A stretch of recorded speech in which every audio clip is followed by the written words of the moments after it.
ರಾಷ್ಟ್ರಯುಗ ದ್ರಷ್ಟಾರ ಯುಗ ಪುರುಷ ನೀನಾದೆ ಹೇ ಮಾಧವ. ಸಂಘದ ಎರಡನೇ ಸರಸಂಘ ಚಾಲಕರಾದ ಪರಮ ಪೂಜನೀಯ ಶ್ರೀ ಗುರೂಜಿಯವರು ಮಾಧವ ಸದಾಶಿವ ಗೋಳವಲ್ಕರ್, ಇದು ಅವರ ಪೂರ್ಣನಾಮ. ಗುರೂಜಿಯವರು ಕೇವಲ ಸಂಘದ ನೇತೃತ್ವವನ್ನು ಮಾತ್ರ ವಹಿಸಿದ್ದಲ್ಲ, ಅವರು ಇಡೀ ರಾಷ್ಟ್ರಕ್ಕೆ ಒಂದು ದಿಕ್ಕನ್ನ ತೋರಿಸಿದ ಯುಗ ಪುರುಷ ಅಂತ ಹೇಳಿದ್ರೆ ಅದು ಅತಿಶಯೋಕ್ತಿ ಅಲ್ಲ ಅಂತ ನಾನು ಭಾವಿಸ್ತೀನಿ. 2006 ಗುರೂಜಿಯವರ ಜನ್ಮ ಶತಾಬ್ದಿ ವರ್ಷ. ಈ ಒಂದು ಜನ್ಮ ಶತಾಬ್ದಿ ವರ್ಷದಲ್ಲಿ ಗುರೂಜಿಯವರ ಪ್ರೇರಣಾದಾಯಿ ಜೀವನ ಕಥೆಯನ್ನ ಮತ್ತೆ ಅವರ ವಿಚಾರಗಳನ್ನ ಹೆಚ್ಚು ಜನರು ತಿಳ್ಕೊಳ್ಬೇಕು. ಜೊತೆಗೆ ಗುರೂಜಿಯವರು ಅಂದ್ರೆ ಸಂಘ ಅಂತ, ಅದರಿಂದ ಸಂಘದ ವೈಚಾರಿಕ ತಳಹದಿಯನ್ನ ಇನ್ನಷ್ಟು ಆಳವಾಗಿ ಇನ್ನಷ್ಟು ಪ್ರಖರವಾಗಿ ಅರಿಬೇಕು ಎಲ್ಲರೂ ಅನ್ನೋ ದೃಷ್ಟಿಯಿಂದ ನಾಗಪುರದ ಗುರೂಜಿ ಸಮಗ್ರ ಸಂಕಲನ ಸಮಿತಿ ಅವರು ಈ 12 ಸಂಪುಟಗಳುಳ್ಳ ಶ್ರೀ ಗುರೂಜಿ ಸಮಗ್ರ ಅನ್ನೋ ಕೃತಿಯನ್ನ ಲೋಕಾರ್ಪಣೆ ಮಾಡ್ತಾರೆ. ಅದು ಮೂಲ ಹಿಂದಿಯಲ್ಲಿದ್ದು ಕನ್ನಡಕ್ಕೆ ಸಾಹಿತ್ಯ ಸಂಗಮ ಪ್ರಕಾಶನದವರು ಅನುವಾದ ಮಾಡಿ ಅದನ್ನ ಪ್ರಕಟಗೊಳಿಸ್ತಾರೆ. ಇಂದು ನಾನು ಶ್ರೀ ಗುರೂಜಿ ಸಮಗ್ರದ 9ನೇ ಸಂಪುಟ, ಇದರ ಹೆಸರು ಸಂದರ್ಶನಗಳು ಅಂತ, ಈ ಸಂಪುಟದ ಪರಿಚಯವನ್ನ ನಿಮ್ಮ ಮುಂದೆ ಮಾಡಲು ಪ್ರಯತ್ನ ಮಾಡ್ತೀನಿ. ಒಂದು ಹಾಡಿನ ಸಾಲು ನೆನಪಾಗುತ್ತೆ ಗುರೂಜಿಯವ್ರ ಬಗ್ಗೆನೆ, ಆಪುಕಿ ಪಿಯೂಷುವಾಣಿ ಶಬ್ದುಕೋಬಿ ಧನ್ಯ ಕೃತಿ ಅಂತ. ಗುರೂಜಿಯವ್ರ ಜೊತೆ ಯಾರಾದ್ರೂ ಮಾತಾಡಿದ್ರೆ ತಕ್ಷಣ ಒಂದು ರೀತಿಯ ಸಂತೋಷ, ಒಂದು ರೀತಿಯ ಆನಂದ, ನೆಮ್ಮದಿ ಸಿಗ್ತಾ ಇತ್ತು ಅಂತ ಹೇಳ್ತಾರೆ. ಅದೆಷ್ಟೋ ಜಿಜ್ಞಾಸೆಗಳು ಪರಿಹಾರ ಆಗ್ತಾ ಇತ್ತು. ಜೊತೆಗೆ ಯಾರಾದ್ರೂ ಸಂಘದ ಬಗ್ಗೆ ಏನಾದ್ರೂ ಪೂರ್ವಾಗ್ರಹ ಇಟ್ಕೊಂಡು ಬಂದ್ರು ಕೂಡ ಗುರೂಜಿಯವ್ರ ಜೊತೆ ಮಾತಾಡಿದ ತಕ್ಷಣ ಅವರ ಮನಸ್ಥಿತಿನೇ ಸ್ವಲ್ಪ ಬದಲಾಗ್ತಿತ್ತು ಅಂತ. ಅಂದ್ರೆ ಅಷ್ಟು ಒಂದು ತೂಕದ ಮಾತು ಗುರೂಜಿಯವರು. ಹೀಗೆ ಇಂತಹ ಗುರೂಜಿಯವರ ಜೊತೆಗೆ ಭೇಟಿಯಾಗಲಿಕ್ಕೆ ಸಮಾಜದ ಪ್ರಬುದ್ಧರು, ಅವರ ಮಿತ್ರರು, ಹಲವಾರು ಜನ ಪತ್ರಕರ್ತರು, ಎಷ್ಟೋ ಪತ್ರಿಕೆಯ ಸಂಪಾದಕರು, ಮತ್ತೆ ಒಂದಿಷ್ಟು ವಿಶೇಷ ವ್ಯಕ್ತಿಗಳು, ಸಂತರು, ಇವರೆಲ್ಲ ಗುರೂಜಿಯವರನ್ನ ಭೇಟಿಯಾಗ್ಲಿಕ್ಕೆ ಬರ್ತಾ ಇರ್ತಾರೆ.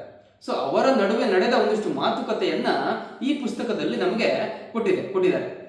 ಆ ಒಂದು ಚರ್ಚೆಯ ರೂಪದಲ್ಲಿ, ಪ್ರಶ್ನೋತ್ತರ ರೂಪದಲ್ಲಿರೋ ಈ ಒಂದು ಮಾತುಕತೆ ನಮಗೆ ಒಂದು ರೀತಿ ಸಮಾಧಾನವನ್ನ, ಒಂದು ರೀತಿ ಮಾರ್ಗದರ್ಶನವನ್ನ ಕೊಡುತ್ತೆ ಅಂತ ಹೇಳಿದ್ರೆ ತಪ್ಪಾಗಲ್ಲ. ಈ ಒಂದು ಪುಸ್ತಕದಲ್ಲಿ ಒಟ್ಟು 5 ಅಧ್ಯಾಯಗಳಿದೆ. ಮೊದಲನೇ ಅಧ್ಯಾಯ ಸಮಾಧಾನ ಅಂತ, ನಾಗಲೇ ಹೇಳಿದೆ ಸಮಾಧಾನವನ್ನು ಕೊಡುತ್ತೆ ಅಂತ. ಅಂದ್ರೆ ಒಂದಿಷ್ಟು ಪತ್ರಕರ್ತರ ಜೊತೆ ನಡೆದ ಒಂದಿಷ್ಟು ಸಂವಾದಗಳನ್ನ ಇಲ್ಲಿ ಪ್ರಶ್ನೋತ್ತರ ರೂಪದಲ್ಲೇ ಅವರು ಏನ್ ಪ್ರಶ್ನೆ ಕೇಳಿದ್ರು ಮತ್ತೆ ಏನು ಉತ್ತರವನ್ನ ಕೊಟ್ಟರು, ಅದೇ ರೀತಿ ಪ್ರಶ್ನೋತ್ತರ ರೂಪದಲ್ಲೇ ನಮ್ಗೆ ಇಲ್ಲಿ ಕೊಟ್ಟಿದ್ದಾರೆ. ನಮಗೆ ಕೂಡ ಅದೆಷ್ಟು ಪ್ರಶ್ನೆಗಳಿರುತ್ತೆ ಸಂಘದ ಬಗ್ಗೆ, ರಾಷ್ಟ್ರದ ಬಗ್ಗೆ, ಆ ಎಲ್ಲಾ ಪ್ರಶ್ನೆಗಳಿಗೆ ಒಂದು ರೀತಿ ಸಮಾಧಾನ ರೀತಿ ಉತ್ತರ ನಮಗೆ ಇಲ್ಲಿ ಸಿಗತ್ತೆ. ಇನ್ನ 2ನೇ ಅಧ್ಯಾಯ ಮಾತುಕತೆ. ಈ ಮಾತುಕತೆಯಲ್ಲಿ ಈ ಸಮಾಜದ ಒಂದಿಷ್ಟು ವಿಶೇಷ ವ್ಯಕ್ತಿಗಳು, ಒಂದಿಷ್ಟು ಆಗಲೇ ಹೇಳಿದೆ ಪ್ರಬುದ್ಧ ವ್ಯಕ್ತಿಗಳು ಅಂತ, ಅವ್ರ ಜೊತೆ ನಡೆದ ಒಂದಿಷ್ಟು ಮಾತುಕತೆಯನ್ನ ಚರ್ಚೆಯ ರೂಪದಲ್ಲಿ ನಮಗೆ ಈ ಒಂದು ಅಧ್ಯಾಯದಲ್ಲಿ ಕೊಟ್ಟಿದ್ದಾರೆ. ಇನ್ನ 3ನೇ ಅಧ್ಯಾಯ ದೃಷ್ಟಿಕೋನ ಅಂತ. ಗುರೂಜಿಯವರು ಈ ಪತ್ರಕರ್ತರೊಡನೆ ಕೊಟ್ಟ ಒಂದಿಷ್ಟು ಸಂದರ್ಶನಗಳಲ್ಲಿ ಸಂಘ, ರಾಷ್ಟ್ರ, ಇದಕ್ಕೆ ಸಂಬಂಧಪಟ್ಟ ಒಂದಿಷ್ಟು ಮಹತ್ವದ ವಿಷಯಗಳ ಬಗ್ಗೆ ದೃಷ್ಟಿಕೋನ ಏನು, ಸಂಘದ ದೃಷ್ಟಿಕೋನ ಏನು ಅನ್ನೋದನ್ನ ಈ ಒಂದು ಅಧ್ಯಾಯದಲ್ಲಿ ಕೊಟ್ಟಿದ್ದಾರೆ. ಇನ್ನ 4ನೇ ಅಧ್ಯಾಯ ಸುಸಂವಾದ ಅಂತ. ನಾಗಲೇ ಹೇಳಿದೆ ಸಂತರ ಜೊತೆ ಅಂತ. ಗುರೂಜಿಯವರು ಅದೆಷ್ಟು ಸಂತರ ಜೊತೆಗೆ ಒಂದು ಒಳ್ಳೆ ಒಡನಾಟವನ್ನು ಇಟ್ಕೊಂಡಿದ್ರು. ಆ ಸಂತರ ನಡುವೆ ನಡೆದ ಒಂದಿಷ್ಟು ಮಾತುಕತೆಯನ್ನ ಈ ಒಂದು ಅಧ್ಯಾಯದಲ್ಲಿ ಕೊಟ್ಟಿದ್ದಾರೆ. ಇನ್ನು ಕೊನೆಯ ಅಧ್ಯಾಯ ಸಂವಾದ. ಗುರೂಜಿಯವರು ಪರ್ಯಟನೆ ಮಾಡ್ತಾ ಇರ್ತಾರೆ ಅಥವಾ ಪ್ರವಾಸ ಮಾಡ್ತಾ ಇರ್ತಾರೆ, ಆಗ ಅಲ್ಲಿ ನಡೆದ ಒಂದಿಷ್ಟು ಮಾತುಕತೆಗಳು, ಬೇರೆ ಬೇರೆ ಅನ್ಯಾನ್ಯ ವ್ಯಕ್ತಿಗಳ ಜೊತೆ ನಡೀತಾ ಇರುತ್ತೆ, ಸಣ್ಣ ಸಣ್ಣ ಒಂದಿಷ್ಟು ಸನ್ನಿವೇಶಗಳು, ಮಾತುಕತೆಗಳು, ಇದನ್ನ ಅಲ್ಲಿನ ಕಾರ್ಯಕರ್ತರು ಒಂದು ಟಿಪ್ಪಣಿ ಮಾಡಿ ಕಳಿಸ್ಕೊಟ್ಟ ಒಂದು ಸಂಗ್ರಹ, ಇಲ್ಲಿ ಅದನ್ನ ಸಂಗ್ರಹಿಸಿ ಕೊಟ್ಟಿದ್ದಾರೆ. ಒಟ್ಟು 5 ಅಧ್ಯಾಯಗಳು ಈ ಒಂದು ಸಂಪುಟದಲ್ಲಿ ನಮಗೆ ಕಾಣಸಿಗತ್ತೆ. ಈ ಸಂಘದ ಒಂದು ಶತಾಬ್ದಿ ವರ್ಷದಲ್ಲಿ ಒಂದಿಷ್ಟು ರಾಜಕಾರಣಿಗಳು ಅಥವಾ ನ್ಯೂಸ್ ಅಲ್ಲಿ ಅಥವಾ ಸೋಷಿಯಲ್ ಮೀಡಿಯಾದಲ್ಲಿ ಸಂಘದ ಬಗ್ಗೆ ಸುಮಾರು ಪ್ರಶ್ನೆಗಳು ನಮಗೆ ಬಂದು, ಸಂಘ ಯಾಕೆ ಹೇಗೆ, ಸಂಘದ ಬಗ್ಗೆ, ಸಂಘದ ಪದ್ಧತಿಗಳ ಬಗ್ಗೆ, ಸಂಘದ ರೂಪುರೇಷೆಗಳ ಬಗ್ಗೆ ಸುಮಾರು ಪ್ರಶ್ನೆಗಳು ನಾವೆಲ್ಲ ಈಗಾಗಲೇ ಕೇಳಿದ್ದೀವಿ. ಅದಕ್ಕೆ ಉತ್ತರವನ್ನು ಕೂಡ ನಾವೆಲ್ಲ ಕೊಟ್ಟಿದ್ದೀವಿ. ಆದರೆ ಇದೇ ಪ್ರಶ್ನೆಗಳು, ಇದೇ ರೀತಿಯ ಪ್ರಶ್ನೆಗಳು, ಹೆಚ್ಚಿನ ಪ್ರಶ್ನೆಗಳು ಅದಾಗಲೇ ಗುರೂಜಿಯವ್ರ ಕಾಲದಲ್ಲೇ ಬಂದಿತ್ತು ಅಂತ ಅವಾಗಲೇ ಕೇಳಲಿಕ್ಕೆ ಶುರು ಮಾಡಿದ್ವಿ ಈ ರೀತಿ ಪ್ರಶ್ನೆಗಳು. ಮತ್ತೆ ಆ ಎಲ್ಲ ಪ್ರಶ್ನೆಗಳಿಗೆ ಗುರೂಜಿಯವರು ತುಂಬಾ ಸ್ಪಷ್ಟವಾದ ಒಂದು ಉತ್ತರವನ್ನ ಇಲ್ಲಿ ಕೊಟ್ಟಿದ್ದಾರೆ. ಸುಮಾರು ಪ್ರಶ್ನೆಗಳಲ್ಲಿ ಬರುತ್ತೆ. ಇದಂತೂ ಇನ್ನು ಮೊದಲನೇ ನಮಗೆ ಪೇಜ್ನಲ್ಲೇ ಒಂದು ಒಳ್ಳೆ ಕ್ವಶನ್ ಇದೆ ನೋಡಿ. ಏನಂದ್ರೆ, ಸಂಘ ಮುಖ್ಯವಾಗಿ ಹಿಂದೂಗಳಿಗೆ ಮಾತ್ರ ಅಂತ ಯಾಕೆ ಹೇಳ್ತೀರಾ ನೀವು? ಹಿಂಗಿದ್ದಾಗ ನೀವು ದೇಶದಲ್ಲಿ ಹೇಗೆ ಏಕತೆ ತರ್ತೀರಾ? ಸಿಖ್ ಮುಸಲ್ಮಾನ್ ಬಾಂಧವರುಗಳ ನೀವು ಯಾಕೆ ಸೇರಿಸ್ಕೊಳ್ಳಲ್ಲ? ಯಾಕೆ ಸಂಘ ಬಾಗಿಲು ತೆರೆಯಲ್ಲ? ಈ ರೀತಿ ಪ್ರಶ್ನೆಗಳನ್ನೆಲ್ಲ ಕೇಳ್ತಾರೆ. ಗುರೂಜಿಯವರು ಚೆನ್ನಾಗಿ ಉತ್ತರ ಕೊಡ್ತಾರೆ ನೋಡಿ. ನಾವು ಹಿಂದೂಗಳನ್ನ ಸಿಖ್ಖರು ಹಿಂದೂಗಳು ಅಂದ್ರೆ ಸಿಖ್ ಹಿಂದೂಗಳು ಅಂತ ಹಂಚುವುದೇ ಬೇಡ ಅಂತ, ಎಲ್ಲರೂ ಹಿಂದೂಗಳೇ ಅಂತ ಅವ್ರು ಎಷ್ಟು ಚೆನ್ನಾಗಿ ಹೇಳ್ತಾ ಇದ್ದೀವಿ. ನಮ್ಮ ದೇಶದಲ್ಲಿ ಹಲವು ಶತಮಾನಗಳಿಂದ ದೇವರನ್ನು ಬೇರೆ ಬೇರೆ ರೂಪ ವಿಧಾನಗಳಿಂದ ಪೂಜಿಸುವ ಹಲವು ಮತಗಳು ಹುಟ್ಟುಕೊಂಡಿದೆ. ನಮ್ಮ ದೃಷ್ಟಿಯಲ್ಲಿ ಇವೆಲ್ಲವುಗಳನ್ನು ಅನುಸರಿಸುವವರು ಹಿಂದೂ ಅಂತ. ಆದ್ರಿಂದ ನಮ್ಮ ವಿಚಾರದಲ್ಲಿ ಹಿಂದೂ ಶಬ್ದ ಎಲ್ಲರನ್ನ ಒಳಗೊಂಡಿದೆ. ಬೌದ್ಧರು, ಜೈನರು, ಸಿಖ್ಖರು, ಲಿಂಗಾಯತರು, ವೈಷ್ಣವರು ಮುಂತಾದ ಎಲ್ಲರೂ ಕೂಡ ಹಿಂದೂಗಳೇ. ಈ ಎಲ್ಲ ಸಂಪ್ರದಾಯ ಸೇರಿದ ಜನರನ್ನು ನಾನು ಸಮಾನವಾಗಿ ಗೌರವಿಸ್ತೇನೆ ಅಂತ ಗುರೂಜಿಯವರು ಹೇಳ್ತಾರೆ. ಅಷ್ಟಲ್ಲದೆ ಮುಂದೆ ಇನ್ನೊಂದು ಪ್ರಶ್ನೆ ಬರುತ್ತೆ. ಸಂಘ ಹಿಂದೂಗಳ ವಿರುದ್ಧ, ಅಂದ್ರೆ ಹಿಂದೂ ಅಲ್ಲದರ ವಿರುದ್ಧ ದ್ವೇಷಾಸುಗಳನ್ನು ಪ್ರಚಾರ ಮಾಡ್ತಿದೆ ಅಲ್ವಾ, ನೀವು ಶಾಖೆಯಲ್ಲಿ ಅದನ್ನೇ ಹೇಳ್ಕೊಡ್ತೀರಾ, ಈ ರೀತಿ ಎಲ್ಲ ಕೇಳ್ತಾರೆ. ಅವಾಗ ಕೂಡ ಅವ್ರು ಹೇಳ್ತಾರೆ, ಸಂಘದ ಕೆಲಸ ನಮ್ಮ ಹಿಂದೂ ಸಂಸ್ಕೃತಿಯ ಪುನರುಜ್ಜೀವನದ ಒಂದು ಕಾರ್ಯ. ನಮ್ಮ ಸಂಸ್ಕೃತಿಯ ಬಗ್ಗೆ ನಾವು ಹೆಚ್ಚು ತಿಳ್ಕೊಳ್ಬೇಕು, ಅದು ನಮ್ಮ ಕೆಲಸ. ನಾವು ಇನ್ನೊಂದು ಸಂಸ್ಕೃತಿ ಬಗ್ಗೆ ಮಾತಾಡೋದಿಲ್ಲ ಇಲ್ಲಿ ಅಂತ ಹೇಳ್ತಾರೆ. ಜೊತೆಗೆ ಸಂಘದಲ್ಲಿ ಯಾವತ್ತೂ ಕೂಡ ದ್ವೇಷ ಅಸೂಯೆಗಳಿಗೆ ಸ್ಥಾನವೇ ಇಲ್ಲ ಅಂತ. ಯಾವತ್ತೂ ಕೂಡ ಸಂಘದ ಶಾಖೆಗಳಲ್ಲಿ ಇನ್ನೊಂದು ಧರ್ಮದ ಬಗ್ಗೆ ಅಥವಾ ಇನ್ನೊಂದು ಮತದ ಬಗ್ಗೆ ಯಾರು ಕೂಡ ಮಾತಾಡೋದಿಲ್ಲ. ನಮ್ಮ ಧರ್ಮ ಏನು, ನಮ್ಮ ಧರ್ಮದ ಶ್ರೇಷ್ಠತೆ ಬಗ್ಗೆ ಮಾತ್ರ ಇಲ್ಲಿ ಮಾತಾಡೋದು ಅಂತ ತುಂಬಾ ಅದ್ಭುತವಾಗಿ ಉತ್ತರವನ್ನು ಕೊಡ್ತಾರೆ. ಇದೇ ಪತ್ರಕರ್ತ ಮುಂದೆ ಇನ್ನೊಂದು ಪ್ರಶ್ನೆ ಕೇಳ್ತಾರೆ. ನಮ್ಮ ಗ್ರಾಮದಲ್ಲಿ ಪತ್ರಕರ್ತ ಹೇಳಿ, ನಮ್ಮ ಹಳ್ಳಿಲಿ ಯಾರು ಮುಸಲ್ಮಾನರೇ ಇಲ್ಲ, ಅದಕ್ಕೆ ಶಾಖೆ ಅವಶ್ಯಕತೆ ಇಲ್ಲ ಅಂತ ಆತರ ಹೇಳಿದಾಗ ಗುರೂಜಿಯವರು ಹೇಳ್ತಾರೆ, ಒಂದು ರೀತಿ ಚೇಷ್ಟೆ ರೂಪದಲ್ಲಿ ಕೇಳೋ ಪ್ರಶ್ನೆ. ಅದಕ್ಕೆ ಗುರೂಜಿಯವರು ಹೇಳ್ತಾರೆ, ಸಂಘದಲ್ಲಿ ನಾವು ಸಂಘಟಿಸೋದು ಹಿಂದೂಗಳನ್ನ, ಮುಸಲ್ಮಾನರನ್ನ, ಹೌದಾನೆ. ಸೊ ಹೀಗಿದ್ದಾಗ ನಿಮ್ಮ ಗ್ರಾಮದಲ್ಲಿ ಎಲ್ಲರೂ ಕೂಡ ಇರೋದೆಲ್ಲರೂ ಹಿಂದೂಗಳೇ ಆಗಿದ್ಮೇಲೆ ಸಂಘದ ಶಾಖೆ ಬೇಕೇ ಬೇಕಲ್ಲಿ. ಯಾಕಂದ್ರೆ ಹಿಂದೂಗಳ ಸಂಘಟನೆ ಆಗ್ಬೇಕು, ಸಂಘಟನೆ ಇಲ್ಲ ನಮ್ಮಲ್ಲಿ, ಅದಕ್ಕೋಸ್ಕರ ತುಂಬಾ ಅವಶ್ಯಕತೆ ಇದೆ, ನಿಮ್ಗೆ ಅತ್ಯವಶ್ಯಕ ನಿಮ್ಮ ಗ್ರಾಮಕ್ಕೆ ಅಂತ ಹೇಳ್ತಾರೆ. ಜೊತೆಗೆ ಮುಸಲ್ಮಾನರು ಇರ್ಲಿ ಇಲ್ದಿರ್ಲಿ ಸಂಘ ನಡಿಬೇಕು, ಸಂಘಕ್ಕೂ ಮುಸಲ್ಮಾನರು ಇರುವಿಕೆಗೂ ಸಂಬಂಧವೇ ಇಲ್ಲ ಅನ್ನೋ ವಿಷಯವನ್ನು ತುಂಬಾ ಸ್ಪಷ್ಟವಾಗಿ ಗುರೂಜಿಯವರು ತಿಳಿಸ್ತಾರೆ. ಮುಂದೆ ಅದೇ ರೀತಿ ಪ್ರಶ್ನೆಗಳು ಬರುತ್ತೆ. ಹಿಂದೂಸ್ತಾನ ಹಿಂದೂಗಳದೇ ಮಾತ್ರ ಅಂತ ಹೇಳ್ತೀರಾ, ಈ ರೀತಿ ಒಂದಿಷ್ಟು ಆರೋಪಗಳು ಸಂಘದ ಮೇಲೆ, ಅದೆಲ್ಲದಕ್ಕೂ ತುಂಬಾ ಅದ್ಭುತವಾಗಿ ಉತ್ತರ ಕೊಡ್ತಾರೆ. ಅದರಲ್ಲೂ ಇತ್ತೀಚೆಗಂತೂ ನಾವು ಒಂದು ಆರೋಪ ಕೇಳಿರ್ತೀವಿ, ಸಂಘದ ಸ್ವಯಂ ಸೇವಕರು ಸ್ವಾತಂತ್ರ್ಯ ಚಳವಳಿ ಭಾಗವಹಿಸಲೇ ಇಲ್ಲ. ಈ ರೀತಿ ಎಲ್ಲ ಪ್ರಶ್ನೆಗಳು ಗುರೂಜಿಯವರು ಕೇಳಿರ್ತಾರೆ. ಅದಕ್ಕೆ ಗುರೂಜಿಯವರು ಹೇಳ್ತಾರೆ, ಒಂದು ಒಳ್ಳೆಯ ವಿಷಯ ಉಲ್ಲೇಖ ಮಾಡ್ತಾರೆ. 1942ರಲ್ಲಿ ಏನು ಕ್ವಿಟ್ ಇಂಡಿಯಾ ಮೂವ್ಮೆಂಟ್ ಆಗುತ್ತೆ, ಆ ಚಳುವಳಿಯಲ್ಲಿ ಆಷ್ಟಿ ಮತ್ತೆ ಚಿಮೂರ್ ಅನ್ನೋ ಒಂದಿಷ್ಟು ಪ್ರದೇಶಗಳಲ್ಲಿ ತುಂಬಾ ದೊಡ್ಡದಾಗಿ ಚಳುವಳಿ ನಡೆಯುತ್ತೆ. ಅಲ್ಲಿ ಇದ್ದಿದ್ದು ಹೆಚ್ಚಿನ ಜನ ಸಂಘದ ಸ್ವಯಂ ಸೇವಕರೇ, ಅವರೇ ಚಳುವಳಿಯನ್ನು ನಡೆಸಿರ್ತಾರೆ. ಅದನ್ನು ಗುರೂಜಿಯವರು ಉಲ್ಲೇಖ ಮಾಡ್ತಾರೆ. ಇವ್ರು ಯಾರು ಹಾಗಾದ್ರೆ ಸಂಘದ ಸ್ವಯಂ ಸೇವಕರು ಅಲ್ವಾ, ಇವರು ಮೇಲಿಂದ ಕೆಳಗಿಳಿದ್ರೆ ಹಾಗಾದ್ರೆ ಎಲ್ಲಿಂದ ಬಂದಿದ್ರು? ಈ ರೀತಿ ಅದ್ಭುತವಾಗಿ ಉತ್ತರವನ್ನ ಗುರೂಜಿಯವರು ಕೊಡ್ತಾರೆ. ಇನ್ನ ಸಂಘದ ಕಾರ್ಯ ರಹಸ್ಯಮಯವಾಗಿದೆ. ಇದೇ ಪ್ರಶ್ನೆ ಮತ್ತೆ ಇತ್ತೀಚೆಗೆ ಕೇಳಿರ್ತೀವಿ ನಾವು, ತುಂಬಾ ಸೀಕ್ರೆಟ್ ಸರ್ವಿಸ್ ತರ ಸಂಘ ಕೆಲಸ ಮಾಡುತ್ತೆ, ಅವ್ರು ಎಲ್ಲರೂ ಹೊರಗಡೆ ಬರೋದೇ ಇಲ್ಲ, ಏನ್ ಮಾಡ್ತಾರೆ ಅಂತ ಯಾರಿಗೂ ಗೊತ್ತಾಗೋದೇ ಇಲ್ಲ, ಈ ರೀತಿ ಎಲ್ಲ ಆರೋಪಗಳಿದೆ ಸಂಘದ ಮೇಲೆ. ಅದೇ ಪ್ರಶ್ನೆ ಅವಾಗ ಕೂಡ ಕೇಳಿರ್ತಾರೆ. ಗುರೂಜಿಯವರು ಅದಕ್ಕೆ ತುಂಬಾ ಚೆನ್ನಾಗಿ ಉತ್ತರ ಕೊಡ್ತಾರೆ.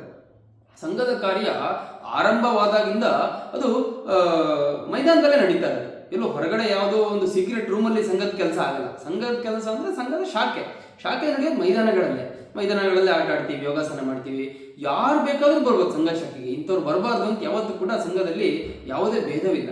ಹೀಗಿದ್ದಾಗ ಯಾರು ಬೇಕಾದ್ರೂ ಬರ್ಬೋದು, ಅಲ್ಲಿ ಏನ್ ನಡೆಯುತ್ತೆ ನೋಡ್ಬೋದು, ಏನ್ ಬೇಕಾದ್ರೂ ಮಾಡ್ಬೋದು. ಹೀಗಿದ್ದಾಗ ಸಂಘ ರಹಸ್ಯಮಯ ಅಂತ ಹೇಳಲಿಕ್ಕೆ ಚಾನ್ಸೇ ಇಲ್ಲ ಅಂತ ಅದು ತುಂಬಾ ಚೆನ್ನಾಗಿ ಗುರೂಜಿಯವರು ಹೇಳ್ತಾರೆ.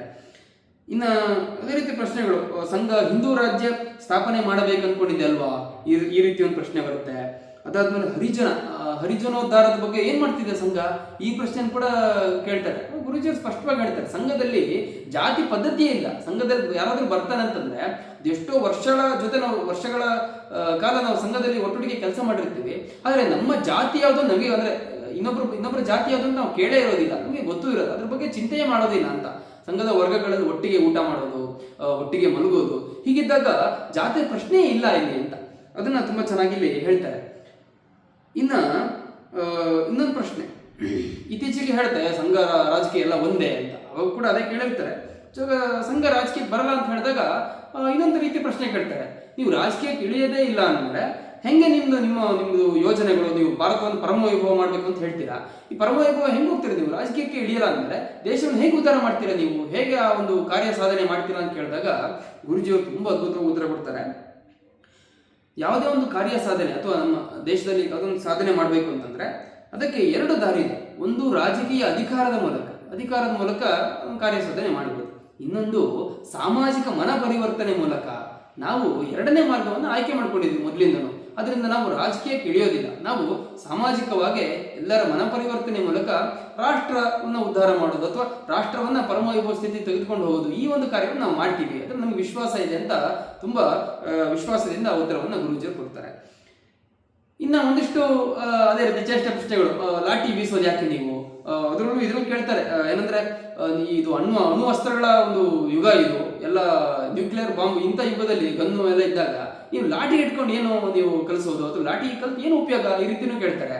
ಅದಕ್ಕೆ ಗುರುಜಿ, ಅಥವಾ ನೀವು ಲಾಠಿ ಹಿಡ್ಕೊಂಡು ಇನ್ನೊಬ್ಬರ ಮೇಲೆ ಪ್ರಹಾರ ಮಾಡ್ಲಿಕ್ಕೆ ಕಲಿಸ್ತೀರಾ ಶಾಖೆಯಲ್ಲಿ? ಇದೇ ರೀತಿ ಪ್ರಶ್ನೆಗಳು ಇಲ್ಲಿ ಕೇಳಿರ್ತಾರೆ. ಅದಕ್ಕೆ ಗುರುಜಿ ಹೇಳ್ತಾರೆ, ಲಾಠಿ ಅಥವಾ ಸಂಘದ ದಂಡ ಅಂತ ಕರಿತೀವಿ, ದಂಡದ ಪ್ರಯೋಗ ಸಂಘದಲ್ಲಿ ಮಾಡಿಸೋದು ನಮ್ಮಲ್ಲಿ ಒಂದು ಅನುಶಾಸನ ಬರಲಿ, ನಮ್ಮಲ್ಲಿ ಒಂದು ಸಾಮೂಹಿಕತೆ ಬರಲಿ ಅದರ ದೃಷ್ಟಿಯಿಂದ, ಜೊತೆಗೆ ನಮಗೊಂದು ವಿಶ್ವಾಸ ಬರಬೇಕು, ಅದರ ದೃಷ್ಟಿಯಿಂದ ನಾವು ಸಂಘದಲ್ಲಿ ದಂಡದ ಪ್ರಯೋಗವನ್ನು ಮಾಡೋದು ಅನ್ನೋದನ್ನ ಗುರುಜಿಯವರು ತುಂಬಾ ಚೆನ್ನಾಗಿ ಹೇಳ್ತಾರೆ. ಇನ್ನೂ ಒಂದು ಪ್ರಶ್ನೆ ಎಲ್ಲ ಕಡೆ ಕೇಳ್ತೀವಿ ನಾವು, ಸಂಘಟನೆಗೆ ಹಣ ಎಲ್ಲಿಂದ ಬರುತ್ತೆ? ಸಂಘಟನೆ ಖರ್ಚಿಗೆ ಹಣ ಬರ್ಬೇಕಲ್ಲ, ನೀವು ವಿದೇಶದಿಂದೆಲ್ಲ ಹಣವನ್ನ ತರಿಸ್ಕೊಳ್ತಾರೆ, ನಿಮಗೆ ಫಂಡ್ ಬರುತ್ತೆ ಅನ್ನೋ ಮಾಹಿತಿ ಬಂದಿದೆ ನಮಗೆ ಅಂತೆಲ್ಲ ಪತ್ರಕರ್ತರು ಕೇಳಿದಾಗ, ಓ ಹೌದಾ, ವಿದೇಶದಿಂದ ಹಣ ಬರ್ತಾ ಇದೆಯಾ, ಅದರ ಒಂದು ಪ್ರೂಫ್ ಅನ್ನು ಕೊಡ್ಬೋದಾ ನೀವು ಅಂತ ಕೇಳಿದಾಗ ಪತ್ರಕರ್ತರು ಸುಮ್ಮನಾಗ್ತಾರೆ. ಯಾಕಂದ್ರೆ ಸುಮ್ಮನೆ ಒಂದಿಷ್ಟು ಆರೋಪಗಳು, ಅದಲ್ಲ ಒಂದಿಷ್ಟು ಸುಳ್ಳು ಆರೋಪಗಳು. ಜೊತೆಗೆ ಸಂಘಕ್ಕೆ ಹಣ ಬರೋದು ಸಂಘದ ಕಾರ್ಯಕರ್ತರೇ ಹಾಕೋದು, ಸಂಘದಲ್ಲಿ ತನು ಮನ ಧನ ಅರ್ಪಣೆ ಅಂತ ಊರನ್ನು ಅರ್ಪಣೆ ಮಾಡಬೇಕು ಅಂತ. ಸೊ ಸಂಘದ ಕಾರ್ಯಕರ್ತರೇ ಆ ಹಣವನ್ನು ಅರ್ಪಣೆ ಮಾಡ್ತಾರೆ. ಇಷ್ಟೇ ಹಣವನ್ನು ಅರ್ಪಣೆ ಮಾಡಬೇಕು ಅಂತಲೂ ಇಲ್ಲ, ತಮಗೆ ಎಷ್ಟಾಗುತ್ತೋ ಅಷ್ಟು ಸ್ವ ಇಚ್ಛೆಯಿಂದ ಆ ಹಣವನ್ನು ಅರ್ಪಣೆ ಮಾಡ್ತಾರೆ. ಇದರಿಂದನೇ ಸಂಘ ನಡೆಯೋದು ತುಂಬಾ ಸ್ಪಷ್ಟವಾಗಿ ಗುರುಜಿ ಹೇಳ್ತಾರೆ. ಜೊತೆಗೆ ಹೇಳ್ತಾರೆ, ನಿಮ್ಗೆ ಅವ್ರು ಕೇಳ್ತಾರೆ, ಇದು ಲೆಕ್ಕಾಚಾರ ಎಲ್ಲಿದೆ, ಆಡಿಟ್ ಎಲ್ಲಿದೆ ಕೇಳಿದಾಗ, ಪ್ರತಿ ವರ್ಷದ ಗುರುಪೂಜೆಯ ಏನು ಹಣ ಲೆಕ್ಕಾಚಾರ ಇರುತ್ತೆ ಅದೆಲ್ಲದೂ ಕೂಡ ಆಡಿಟ್ ಆಗಿರುತ್ತೆ, ನೀವು ಯಾವಾಗ ಬೇಕಾದ್ರೂ ಬರ್ಬೋದು, ಅದನ್ನ ನೋಡ್ಬೋದು. ತುಂಬಾ ಸ್ಪಷ್ಟವಾಗಿ ಗುರುಜಿಯವರು ಉತ್ತರವನ್ನ ಕೊಟ್ಟಿರ್ತಾರೆ. ಇನ್ನ ದೇಶದ ಇನ್ನು ಬೇರೆ ಬೇರೆ ವಿಷಯಗಳ ಬಗ್ಗೆ ಇಲ್ಲಿ ಪ್ರಶ್ನೆಗಳು ಬರುತ್ತೆ. ಕಾಶ್ಮೀರ ಸಮಸ್ಯೆ ಆಗಿರ್ಬೋದು, ಪಾಕಿಸ್ತಾನ ಭಾರತ ವಿಭಜನೆ ಆಗಿನ್ನು ಅದರ ಬಗ್ಗೆ ಒಂದಿಷ್ಟು ಪ್ರಶ್ನೆಗಳು, ಬಾಂಗ್ಲಾದೇಶದ ಜೊತೆ ಸಂಬಂಧ ಏನಿದೆ ಆ ಪ್ರಶ್ನೆಗಳು ಕೂಡ ಬರುತ್ತೆ. ಜೊತೆಗೆ ಕೈಗಾರಿಕೆ ಕೈಗಾರಿಕೆಗಳ ರಾಷ್ಟ್ರೀಕರಣ ಶುರುವಾಗಿರುತ್ತೆ ಅವಾಗಲೇ. ಸೊ ಈ ಕೈಗಾರಿಕೆ ರಾಷ್ಟ್ರೀಕರಣ ಸರಿನಾ, ಈ ರೀತಿಯ ಪ್ರಶ್ನೆಗಳು ಕೂಡ ಬಂದಾಗ ಗುರುಜಿಯವರು ಸ್ಪಷ್ಟವಾಗಿ ಹೇಳ್ತಾರೆ, ಇದು ಸರ್ಕಾರದ ಒಂದು ಬಂಡವಾಳಶಾಹಿತನ ಅಂತಾನೆ ಹೇಳ್ತಾರೆ. ಜೊತೆಗೆ ಅವ್ರು ಹೇಳ್ತಾರೆ, ನಾವು ಹೆಚ್ಚು ಗೃಹ ಕೈಗಾರಿಕೆಗಳು, ಲಘು ಕೈಗಾರಿಕೆಗಳಿಗೆ ನಾವು ಪ್ರೋತ್ಸಾಹವನ್ನು ಕೊಡಬೇಕು, ಅದನ್ನು ಮೊದಲು ಸರ್ಕಾರ ಮಾಡಬೇಕು ಅಂತ ಹೇಳ್ತಾರೆ. ಜೊತೆಗೆ ಜಮೀನ್ದಾರ ಪದ್ಧತಿ ರದ್ದು ಮಾಡೋದ್ರ ಬಗ್ಗೆ, ಸಂವಿಧಾನದ ಬಗ್ಗೆ ಹಲವಾರು ಪ್ರಶ್ನೆಗಳು ಕೇಳ್ತಾರೆ ಗುರುಜಿಯವರಿಗೆ. ತುಂಬಾ ಅದ್ಭುತವಾಗಿ ಉತ್ತರವನ್ನು ನಮಗೆ ಇಲ್ಲಿ ಕಾಣಸಿಗುತ್ತೆ. ನಾವು ಈ ಪುಸ್ತಕವನ್ನು ಓದಿದಾಗ ನಮಗೆ ತುಂಬಾ ಸ್ಪಷ್ಟವಾದ ಉತ್ತರ ನಮಗೆ ಇಲ್ಲಿ ಸಿಗತ್ತೆ. ಇನ್ನ ಭಾಷಾವಾರು ಪ್ರಾಂತ ರಚನೆ ಇದು ಮಾಡೋದು ಸರಿನಾ, ಯಾಕೆಂದ್ರೆ ಸುಮಾರು ಭಾಷೆಗಳ ಸಮಸ್ಯೆ ಕೂಡ ಆಗುತ್ತೆ, ಇದ್ರ ಬಗ್ಗೆ ಕೂಡ ಪ್ರಶ್ನೆಗಳಾಗಿರ್ಬೋದು. ಇನ್ನು ಕುಟುಂಬ ಯೋಜನೆ, ಆಗಿನ ಕಾಲದಲ್ಲಿ ಆವಾಗಲೇ ಭಾರತ ಸರ್ಕಾರ ಕುಟುಂಬ ಯೋಜನೆ ತಂದಿರುತ್ತೆ, ಅಂದ್ರೆ ಹೆಚ್ಚು ಮಕ್ಕಳು ಮಾಡ್ಕೊಳ್ಬಾರ್ದು ಅಂತ, ಅಂದ್ರೆ ಜನಸಂಖ್ಯೆ ಹೆಚ್ಚಾಗ್ತಿದೆ, ಇದನ್ನ ಗುರುಜಿಯವರು ಖಂಡಿಸ್ತಾರೆ, ಇದು ಸರಿಯಲ್ಲ ಇದು ಅಂತ ಖಂಡಿಸ್ತಾರೆ. ಅದಾದ್ಮೇಲೆ ನೀವು ಇಂಡಿಯಾ ಅಂತಂದಲ್ಲ ಭಾರತ ಅಂತೀರಾ ಅಥವಾ ಹಿಂದೂಸ್ತಾನ ಅಂತೀರಾ, ಯಾಕೆ ಇಂಡಿಯಾ ಅಂತ ಒಪ್ಕೊಳ್ಬಾರ್ದು ನೀವು, ಈ ರೀತಿ ವಿಚಾರಗಳು. ಜೊತೆಗೆ ಶಿಕ್ಷಣದ ಗುಣಮಟ್ಟದ ಬಗ್ಗೆ ತುಂಬಾ ಚರ್ಚೆ ಆಗುತ್ತೆ. ಅದ್ರಲ್ಲಿ ನಂಗೆ ಆಶ್ಚರ್ಯ ಆಗಿದ್ದು, ಇಲ್ಲಿ ಗುರುಜಿಯವರು ಈಗಿನ ಒಂದು ಸಮಸ್ಯೆ ಆವಾಗಲೇ ಬಂದಿರುತ್ತೆ. ಏನು ಸಮಸ್ಯೆ ಅಂದ್ರೆ ಟ್ಯೂಷನ್. ಈಗ ನಾವು ನೋಡಿರ್ತೀವಿ, ಈಗಿನ ಮಕ್ಕಳಂತೂ ಟ್ಯೂಷನ್ ಹೋಗ್ಲೇಬೇಕು, ಶಾಲೆಗೆ ಹೋಗೋದು ಕಡ್ಡಾಯನೋ ಟ್ಯೂಷನ್ ಹೋಗೋದು ಕೂಡ ಕಡ್ಡಾಯ ಅನ್ನೋ ರೀತಿ ಆಗ್ಬಿಟ್ಟಿದೆ ಅಂತ ಒಂದು ಕೆಟ್ಟ ಪರಿಸ್ಥಿತಿ ಬಂದ್ಬಿಟ್ಟಿದೆ. ಸೊ ಇದು ಅವಾಗಲೇ ಇತ್ತು ಅಂತ ಗುರುಜಿಯವರು ಹೇಳ್ತಾರೆ. ಈಗಿನ ಶೈಕ್ಷಣಿಕ ಗುಣಮಟ್ಟ ತುಂಬಾ ಕಡಿಮೆ ಆಗ್ತಿದೆ, ಶಾಲೆಗಳಲ್ಲಿ ಒಂದು ಇಡೀ ಪುಸ್ತಕದ ಇಲ್ಲಿ ಏನಿರುತ್ತೆ ಅಷ್ಟು ಯಾರು ಕೂಡ ಪಾಠ ಮಾಡ್ತಾ ಇಲ್ಲ, ಅದನ್ನ ಗೈಡ್ಗಳನ್ನ ಬಳಸ್ತಾ ಇದ್ದಾರೆ, ಎಷ್ಟು ಬೇಕೋ ಅಷ್ಟು ಮಾತ್ರ, ಪರೀಕ್ಷೆಗೆ ಎಷ್ಟು ಬೇಕೋ ಅಷ್ಟು ಮಾತ್ರವನ್ನು ಕಲಿಸ್ತಾ ಇದ್ದಾರೆ. ಜೊತೆಗೆ ಪೂರ್ಣ ಪಾಠ ಮಾಡದೆ ಸಂಜೆ ಅವರ ಬಳಿಯೇ ಟ್ಯೂಷನ್ ಬನ್ನಿ ಅಂತ ಹೇಳಿ ಮಕ್ಕಳು ಟ್ಯೂಷನ್ ಹೋಗೋ ಪರಿಸ್ಥಿತಿ ಬಂದಿದೆ. ಆವಾಗಲೇ ಆ ಪರಿಸ್ಥಿತಿ ಬಂದಿದೆ ಅಂತ ಹೇಳ್ತಾರೆ. ನಂಗೆ ಅದೊಂದು ಸ್ವಲ್ಪ ಆಶ್ಚರ್ಯ ಆಯ್ತು, ಅವ್ರು ಅವಾಗಲೇ ಟ್ಯೂಷನ್ ಶುರುವಾಗಿದೆ ಅಂತ. ಇನ್ನ ಸಂಸ್ಕೃತವನ್ನ ಕಲಿಸುವ ಪದ್ಧತಿ, ನಮ್ಮ ದೇಶದಲ್ಲಿ ಸಂಸ್ಕೃತವನ್ನ ಕಲಿಸುವ ಪದ್ಧತಿ ಇನ್ನೂ ಸರಿಯಾಗಬೇಕು. ಯಾಕಂದ್ರೆ ಸಂಸ್ಕೃತವನ್ನ ಕನ್ನಡ ಅಥವಾ ಇಂಗ್ಲಿಷ್ ಯಾವ ಬೇರೆ ಭಾಷೆಯಲ್ಲೇ ಕಲಿಸ್ತಾರೆ, ಸಂಸ್ಕೃತವನ್ನು ಸಂಸ್ಕೃತದಲ್ಲೇ ಕಲಿಸ್ಬೇಕಲ್ವಾ. ಈ ರೀತಿ ಉತ್ತರಗಳನ್ನ ಗುರುಜಿಯವರು ತುಂಬಾ ಅದ್ಭುತವಾಗಿ ಕೊಡ್ತಾರೆ. ಇಷ್ಟಲ್ಲದೆ ಎಲ್ಲ ಪ್ರಶ್ನೆಗಳ ಜೊತೆಗೆ ಆಧ್ಯಾತ್ಮಿಕ ಪ್ರಶ್ನೆಗಳು ಕೂಡ ಬರುತ್ತೆ ಪತ್ರಕರ್ತರಿಂದನೇ. ಮೋಕ್ಷ ಅಂದ್ರೆ ಏನು, ಮೋಕ್ಷಕ್ಕೂ ಸಂಘ ಕಾರ್ಯ ಮಾಡಿದ್ರೆ ಮೋಕ್ಷ ಸಿಗತ್ತಾ, ಈ ರೀತಿಯ ಒಂದಿಷ್ಟು ಕುಹಕ ಪ್ರಶ್ನೆಗಳು ಕೂಡ ಬರುತ್ತೆ. ಆದ್ರೆ ಅದೆಲ್ಲ ಪ್ರಶ್ನೆಗಳಿಗೆ ತುಂಬಾ ಅದ್ಭುತವಾಗಿ ಗುರುಜಿಯವರು ಉತ್ತರ ಕೊಟ್ಟಿದ್ದಾರೆ. ನಾನು ಆಗ್ಲೇ ಹೇಳಿದಾಗ ಈ ಸಮಾಧಾನ ಒಂದು ಅಧ್ಯಾಯದಲ್ಲಿ ನಮಗೆ ಒಂದು ಅದ್ಭುತವಾದ ಸಮಾಧಾನ ಮತ್ತೆ ಒಂದು ಮಾರ್ಗದರ್ಶನ ನಮಗೆ ಸಿಗತ್ತೆ. ಒಂದು ಆ ಎಲ್ಲ ಪ್ರಶ್ನೆಗಳಿಗೆ ಅಥವಾ ಎಲ್ಲ ಒಂದಿಷ್ಟು ಜಿಜ್ಞಾಸೆಗಳಿಗೆ ಗುರುಜಿಯವರು ತುಂಬಾ ಅದ್ಭುತವಾಗಿ ಇಲ್ಲಿ ಬೆಳಕನ್ನು ಚೆಲ್ಲಿದ್ದಾರೆ ಅಂತ ಹೇಳಿದ್ರೆ ತಪ್ಪಾಗಲ್ಲ. ಇನ್ನ 2ನೇ ಅಧ್ಯಾಯ ಮಾತುಕತೆ. ಇಲ್ಲಿ ಆಗಿನ ಕಾಲದಲ್ಲಿ ಒಂದಿಷ್ಟು ಇದ್ದ ಪ್ರಸಿದ್ಧ ವ್ಯಕ್ತಿಗಳು ಅಥವಾ ವಿಶೇಷ ವ್ಯಕ್ತಿಗಳ ನಡುವೆ ಆದ ಒಂದು ಚರ್ಚೆಯನ್ನು ಇಲ್ಲಿ ತುಂಬಾ ಚೆನ್ನಾಗಿ ಕೊಟ್ಟಿದ್ದಾರೆ.